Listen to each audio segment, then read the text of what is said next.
Welcome to the Digital Identity Digest, the audio companion to the blog at Spherical Cow Consulting. I'm Heather Flanagan, and every week I break down interesting topics in the field of digital identity, from credentials and standards to browser weirdness and policy twists. If you work with digital identity but don't have time to follow every specification or hype cycle, you're in the right place. Let's get into it. Since I wrote last week about the Model Context Protocol, or MCP, and the need for a more structured standards development process, this week I want to dive into something a bit more foundational about all of that, and that's what it means to build an open standard.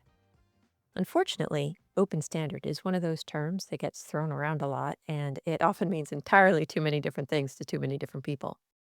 For some, it just means that the spec is readable online.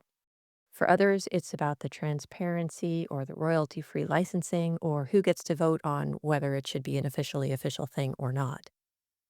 Depending on who you ask, open might also refer to access or governance or intellectual property or implementation freedom or all of the above. Now, the question of what is it isn't just a sort of an academic exercise in the world of digital identity, especially as we build wallets and verifiable credentials and cross-border trust frameworks. How we define and implement open standards will directly shape who gets to participate, how systems interoperate, and whether anyone can avoid vendor lock-in. Let's look at all of this. What does open standard actually mean? If you ask 5 people, you're going to get 5 different answers. As I mentioned, some folks will tell you it's about access, in that if you can read the standard without paying for it, it is open. Others will focus on the process. If the development of the standard is public and inclusive, then it's open. And others will say it comes down purely to intellectual property. If you can implement the standard without negotiating a license, then you're good. The ITUT, which is a United Nations recognized standards body, offers a relatively comprehensive definition, and according to them, an open standard is, quote, made available to the general public and developed and maintained via a collaborative and consensus-driven process. It facilitates interoperability and data exchange among different products or services and is intended for widespread adoption, end quote. They also include some helpful details about transparent development, due process, balanced input, fair access to intellectual property, and long-term support. It's a pretty solid framework, and it's one that's widely used in international policy conversations. But that's not the only model that's out there. There's another model that I think maybe a little more closely reflects how the internet itself was built, and that's the open stand principles. So back in 2012, 5 key organizations, the IEEE, the Internet Engineering Task Force, the Internet Architecture Board, and the World Wide Web Consortium, and the Internet Society, came together to affirm a set of values now known as the Open Stand Principles. These were never meant to be purely aspirational. They described the working process that gave us email, the web, DNS, various secure communications, basically the foundation of the modern internet. OpenStand lays out 5 core commitments: cooperation among standards organizations, adherence to foundational principles, things like due process, broad consensus, transparency, balance, and openness, collective empowerment with standards that support interoperability, innovation, and benefit to humanity, availability, in that the standard should be accessible and implementable under fair terms, and voluntary adoption. Success should come from utility, not from mandates. So this model prioritizes technical merit, global interoperability, and inclusive participation, not just whether you can download a PDF. And yes, I'll admit I'm biased here. My work and the broader identity ecosystem has benefited enormously from this model, and it's one of the reasons the internet scaled globally. So go Team Internet. Now, why this matters for digital identity, right? Digital identity isn't just another software problem. It is infrastructure. It sits at the intersection of public services, private platforms, and individual autonomy. It needs to work across borders, industries, and time, and to do so securely, ethically, and interoperably. Open standards are the only viable foundation for that kind of future. But of course, that is only true if we take a hard look at how open actually plays out in practice, because not all open is equal. So let's take a look at a few examples from the current digital identity landscape and the organizations that are actually developing the standards that we're using so intently. We'll start with ISO. So ISO, or for our purposes, the ISO/IEC standards process is deeply formal and fairly widely respected. Specifications like the ISO 18013-5, which defines mobile driver's licenses, I mean, those standards are shaping national legislation and industry roadmaps. In some countries, some of the ISO specifications are made freely available if they're referenced in law. In others, they're adopted by reference but not actually published. So, in most cases, you're going to need to pay to read them. Participation is also gated. If you want to help shape an ISO spec, you usually have to be part of your country's delegation or work through a recognized national standards body.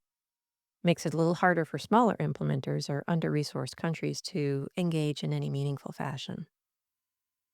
Now, let's move on to another one, the FIDO Alliance. The FIDO Alliance is best known for passkeys and strong authentication standards, and they operate on a what we call a pay to play model. You need to be a paying member to participate in discussions or vote on specifications. But that said, the specifications themselves, once they're published, they're free. Anybody can download them and they're widely implemented. In that sense, FIDO clears a pretty important bar. There's no licensing restrictions and no paywalls for implementers. But the governance process is limited to members. Moving on, let's look at the OpenID Foundation. So they've developed several important specifications in the identity world, like the OpenID Connect, several others, and right now they're working on some interesting specifications in the verifiable credential space, including the OpenID for verifiable credential family of specifications. The OpenID Foundation's model is again a bit of a hybrid. Anyone can join mailing lists and contribute to discussions, but only paying members can vote. The specifications themselves are 100% freely downloadable. So it's more inclusive than ISO and certainly more public facing than many of these older treaty based standards orgs. But the governance still tilts towards those who can afford to pay. But wait, there's more, right? Let's look at the W3C, where things like the digital credentials API is being developed, right? So the digital credentials API, just using that as a working model, work on that started in a community group. And community groups are fully open to anyone. But what community groups can't do is actually develop a standard, something that would be recognized as a standard. For the spec to become an official W3C recommendation, it had to move to a working group. And that's where it gets tricky. To join a working group, you either have to be a W3C member, meaning your organization pays dues because individuals cannot join, or be invited as an expert. The public can still follow along and comment on GitHub, but participation does become a little bit more limited. So while it's more transparent than many standards bodies, it's not truly open in the democratic sense. Visibility and influence aren't the same thing.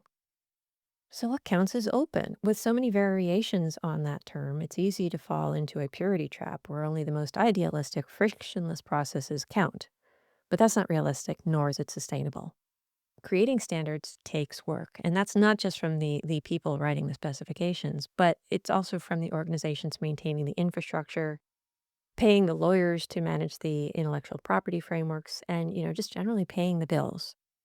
We can't demand that every standard be written by unpaid volunteers and hosted for free. That is not how sustainable infrastructure gets built. But we can and should ask hard questions about the transparency, the participation, and the accessibility of the end result. Is the spec publicly available? Can you implement it without licensing hurdles? Are diverse voices represented?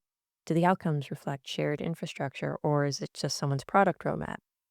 We don't need to shut down the funding models, but we do need to do everything we can to make sure that they don't shut people out. Now, even with all of these trade offs, it is worth remembering that things could be a lot worse. Closed standards still exist. Some national identity systems are built on unpublished specifications or ones that are only shared with select vendors. Some biometric formats and matching algorithms are entirely proprietary, protected by patents, and inaccessible to the public. Even some SaaS provisioning APIs are effectively closed and undocumented and unstandardized. And in that light, open-ish starts to look a lot like progress. Yes, it's frustrating that you have to be a member to vote at the OpenID Foundation or the W3C. Yes, FIDO's governance is exclusive. Yes, some of these working groups have gated access, but the resulting specs are often freely available. They are implementable without proprietary dependencies, and they are increasingly shaped by global contributors. So it's not perfect, but it's a long way from closed, and it's a direction worth continuing. So, are there any other projects that I want to mention that are actually, building towards an open web first digital identity infrastructure? Sure. One example I would point to is the Cyrus Foundation, which is developing an open source wallet project. They're focused on building secure, standards based digital identity wallets. And like many, it balances openness with actually getting things done, welcoming contributors while still meeting the practical needs of governments, enterprises, and users. So it is built on public, widely adopted standards that are often referred to as open standards, including the OpenID for verifiable credentials, FIDO2 specifications, and that good old ISO 18013-5 for mobile driver's licenses. The code is public, the process is transparent, right? The team is engaging with peers across the ecosystem. It's an interesting way to say, okay, we are built on open standards, even though the question is, what does open standards mean for them? Full disclosure here, I do serve as an advisor on the Cyrus Foundation, but I wouldn't be doing it if I thought they were getting this stuff wrong. Now, Cyrus isn't unique, right? What matters is the model that they are building on things that are as open as is reasonably possible, right? They're not inventing their own cryptography, say. They invite scrutiny and they treat identity infrastructure as something that we share, not something that we just try and silo around. And that's the future I think we should be building towards. And the good news is it is happening if we just need to keep showing up for it. Thanks for your time, and I look forward to talking to you again next week.